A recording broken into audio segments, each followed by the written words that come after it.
Well, it didn't take long for Team USA to pivot. The men's national team relieving Gregg Berhalter of his duties as the head coach on Wednesday. This coming after the U.S. was eliminated, if you remember, from the group stage of this year's Copa America tournament. Not good. Over 5 years at the helm, he had just 5 top 20 wins, but 4 were against Mexico and 1 was against Iran. So now pressing the reset button when it comes to the next gaffer in charge for the red, white, and blue. For more on that, we have our own gaffer who is not sacked at all. He's hanging for the long haul in here, Thomas Rongen. And, of course, we've talked about this the past couple of weeks, the result that happened in the group stage, and now that this might be an option, now that this is a thing where he is no longer the head coach. Your thoughts on this?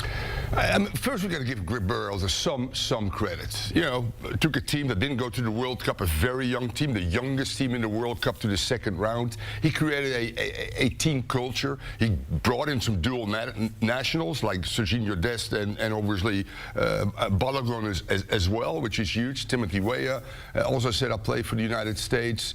In saying that, at the end of the day, on all levels, but in particular in tournament play, results are important. And if you're at home in a tournament, you got to get out of group play. That's important. So, and the fact that he didn't really perform against any top 20 team in the world. Yeah, you can beat teams in CONCACAF, although right now we're behind Canada and Mexico maybe in CONCACAF. So it's saying that, yes, we need a change, and yes, with the biggest spectacle coming up in 2026 and only a small window, we have to go bold, we have to go brash, and we have to go, in my opinion, after the guy that's maybe not available because he wants to take a year off, is Jurgen Klopp. And Jurgen Klopp ticks all the boxes in terms of on and off the field. A great communicator, a funny guy, a driven guy, a guy that can push his team forward, loves the gegenpress, loves the blitzkrieg as well. And I think I've coached the under-20 team. I've been the assistant coach in Olympics for the U.S. and the World Cup in '98. And the Americans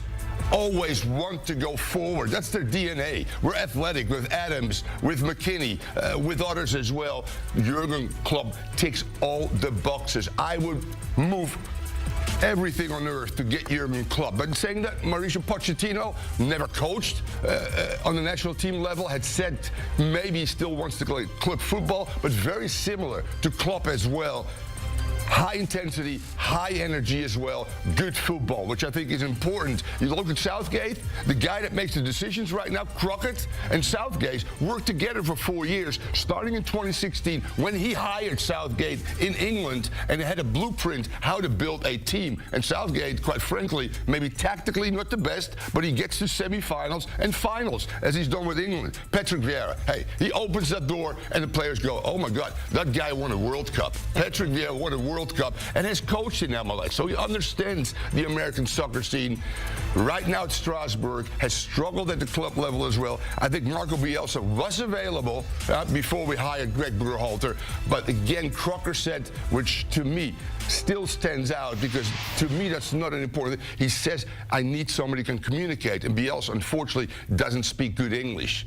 That puts Bielsa out of the picture, and maybe some other South American guys, like a Tata Martino, by the way, who coached Argentina, Barcelona, and right now is the coach of Inter Miami. I say go guns blazing, go to Spain, grab him off his padel court, which he's playing right now, Jurgen Klopp, and do everything you can, including paying him what he wants to get to the men's national team. If not, interesting one, because historically since 1980, we only had one foreign coach. We had Gensler in '90 with Bruce Arena. We had obviously Bob Bradley, and then Klinsmann in between. You got to go outside of the country. Also, although some American coaches, like a Steve Cherundolo, like a Wilfried Nancy that won MLS last year, will be in that list. You got to go outside of the country.